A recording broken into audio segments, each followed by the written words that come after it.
കുടുംബപരമായി നമ്മളിങ്ങനെ ജീവിക്കുന്നു. ചെറുപ്പം മുതൽ ഇങ്ങനെ നോമ്പെടുക്കുന്നു. അങ്ങനെ നോമ്പെടുപ്പ് വരുന്നു എന്നതിനപ്പുറം ഈ റമദാൻ നമുക്ക് ഒരു ആത്മീയമായി ഒരു ഉയർച്ച, മാനസികമായ ഒരു പരിവർത്തനം, ഈമാനികമായി ഒരു ഉണർവ് അധികം നമുക്കുണ്ടായില്ലെങ്കിൽ നമുക്ക് നഷ്ടമാണ്. ഖുത്ബയിൽ കേട്ടതാണ്, ധാരാളം പ്രാവശ്യങ്ങൾ കേട്ടതാണ്. ഹബീബായ മുഹമ്മദ് മുസ്തഫ ഒറ്റ ലോകത്തിന്റെ നായകന്റെ ഒരു പ്രാർത്ഥന കഴിഞ്ഞു പോയിട്ടുണ്ട്. ആ പ്രാർത്ഥനയിൽ നമ്മൾ ഒരിക്കലും അകപ്പെട്ടു പോകരുത്. നിങ്ങൾ കേട്ടില്ലേ, മഹാനായ മുഹമ്മദ് മുസ്തഫ സല്ലല്ലാഹു അലൈഹി വസല്ലം മഹാന്മാരായ സഹാബാക്കളാണ് പറയുകയാണ്, ഒരിക്കലും ഞങ്ങളോട് നബികൾ പറഞ്ഞു, നിങ്ങളെല്ലാവരും വരണേ. ഒരു ദിവസം യാദൃശ്ചികമായി മുത്തനബിയുടെ പ്രഖ്യാപനമാണ്, നിങ്ങളെല്ലാം മെമ്പറുടെ സമീപത്തേക്ക് വരണേ. ആവേശത്തോടെ അത്ഭുതത്തോടെ ഞങ്ങൾ കടന്നു വന്നു മെമ്പറുടെ സമീപത്തിലേക്ക്. അങ്ങനെ പൊന്നിനബി മുഹമ്മദ് മുസ്തഫ മെമ്പറിലേക്ക് ഇങ്ങനെ കയറുന്നു. ഒന്നാം സ്റ്റെപ്പുകൾ കയറിയപ്പോൾ ആമീൻ, വീണ്ടും കയറുന്നു, ആമീൻ പറയുന്നു, വീണ്ടും കയറുന്നു, ആമീൻ പറയുന്നു. അത്ഭുതമാണ്. 3 പടി കയറുന്നു, തുടർച്ചയായി ആമീൻ പറഞ്ഞപ്പോൾ മെമ്പറിൽ ഇറങ്ങിയപ്പോൾ ചോദിച്ചു, അല്ലാഹു റസൂലേ ഇന്നക സഹിബൽ മെമ്പർ, നിങ്ങളിപ്പോൾ മെമ്പറിൽ കയറി ജീവിതത്തിന്റെ സമയമാക്കല്ലോ, ജീവിതത്തിൽ ഇന്നേവരെ കേൾക്കാത്തൊരു ശബ്ദം ഞങ്ങൾ കേട്ടുപോയല്ലേ. നിങ്ങൾ 3 തവണ തുടർച്ചയായി ആമീൻ പറഞ്ഞില്ലേ? അതിന്റെ പൊരുളൊന്ന് ചോദിച്ചപ്പോ എന്റെ അടുക്കൽ മാലാഖമാരുടെ നേതാവ് മുഖർറബുലുമല്ലാഹി ജിബ്രീൽ വന്നടഞ്ഞു. അവിടെ പ്രാർത്ഥിച്ചു, ഒരാളുടെ ജീവിതകാലത്ത് അനുഗ്രഹത്തിന്റെ കവാടങ്ങൾ തുറക്കപ്പെടുമ്പോഴും വിശുദ്ധ റമദാൻ സമാഗതമായി. ആ റമദാൻ അവർ വേണ്ടതുപോലെ ഉപയോഗപ്പെടുത്തിയിട്ടില്ല. ആ റമദാൻ അവർ ചെയ്യേണ്ട കാര്യങ്ങൾ ഗൗരവത്തോടെ ചെയ്തില്ല. പാപങ്ങളിൽ നിന്ന് മാറി നിന്നില്ല.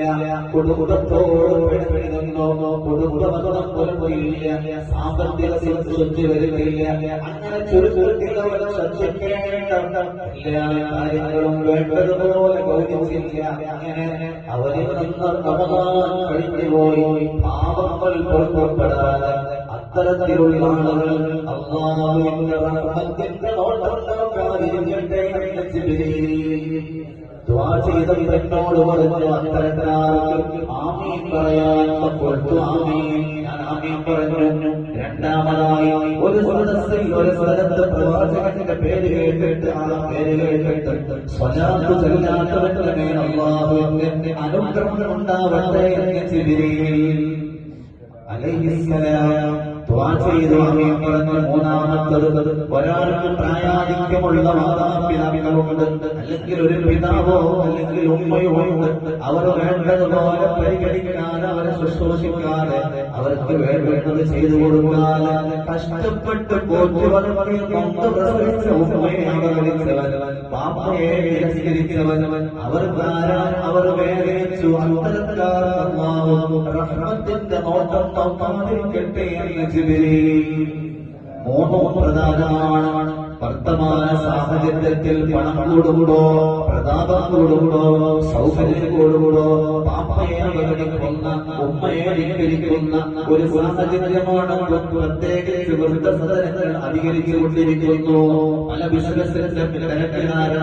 കഷ്ടപ്പെട്ട് വളർന്ന ഉമ്മയെ നമുക്ക് ഓർമ്മയില്ല, അല്ലെങ്കിൽ കല്യാണം കഴിച്ച് ഭാര്യയുടെ വാക്കുകൾ കേട്ട് പ്രിയപ്പെട്ട ഉമ്മയെ അവഗണിക്കുന്നവരെന്ന് ശബ്ദം കേൾക്കുന്നുവെങ്കിൽ ഓർക്കണം, നമ്മൾ എത്ര നിസ്കരിച്ചിട്ടുണ്ട്, എത്ര ഖുർആൻ ഓതിയിട്ടുണ്ട്, എത്ര സുഗന്ധങ്ങൾ ചെയ്തിട്ടുണ്ട്, എത്ര പള്ളിയിൽ വന്നിട്ടുണ്ട്, എത്ര സാധു സംരക്ഷണ സമിതിയിൽ പങ്കെടുത്തിട്ടുണ്ട്, റമദാനിൽ നോമ്പ് ഉറപ്പിച്ചിട്ടുണ്ട്, എത്ര സാധുക്കൾക്ക് ഭക്ഷണം കൊടുത്തിട്ടുണ്ട്.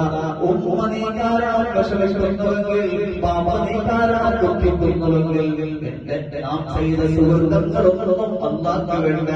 ഒരിക്കൽ ഹബീബ് മുഹമ്മദ് മുസ്തഫ സല്ലല്ലാഹു അലൈഹി വസല്ലം തങ്ങളുടെ സമക്ഷത്തിലേക്ക് ചെറുപ്പക്കാരൻ വന്നുകൊണ്ട് പറയുന്നു, യാ റസൂലല്ലാഹ് ഇന്നി സല്ലൈതു സ്വലാത്തൽ ഖംസ വസഫു ശഹ്റ റമദാൻ. അല്ലാഹുവിന്റെ റസൂലേ, വിശുദ്ധ ഇസ്ലാമിലേക്ക് കടന്നു വന്നത് മുതൽ ഇതുവരെ ഞാൻ ഒരു നിസ്കാരം നഷ്ടപ്പെട്ടിട്ടില്ല, ഒരു സുബഹി നഷ്ടപ്പെടുത്തിയിട്ടില്ല, ഒരു പാഴായി പോയിട്ടില്ല. 5 വക്ത് കൃത്യമായി നിസ്കരിക്കുന്ന ആളാണേ. വിശുദ്ധമായ റമദാനിൽ നോമ്പനുഷ്ഠിക്കുന്ന ആളാണ്. അല്ലാഹു എനിക്ക് തന്ന സമ്പത്തിന്റെ വിഹിതമനുസരിച്ച് അർഹതപ്പെട്ടവർക്ക് സക്കാത്ത് കൊടുക്കുന്നു. അങ്ങനെ ചെയ്യേണ്ട കാര്യങ്ങളൊക്കെ കൃത്യമായി നിർവഹിക്കാറുണ്ട്. അങ്ങനെ ഈ ലോകത്ത് നിന്ന് ഇങ്ങനെ ഞാൻ മരണപ്പെട്ടാൽ ഇങ്ങനെയാണ് എന്റെ ജീവിതം. നിസ്കാരം ക്ലിയറാണ്, നോമ്പ് ക്ലിയറാണ്, ഹജ്ജ് ക്ലിയറാണ്. ഞാനെങ്ങാനും മരണപ്പെട്ടാൽ എന്റെ സ്ഥാനം എന്തെന്ന് ചോദിക്കുമ്പോ മുഹമ്മദ് മുസ്തഫ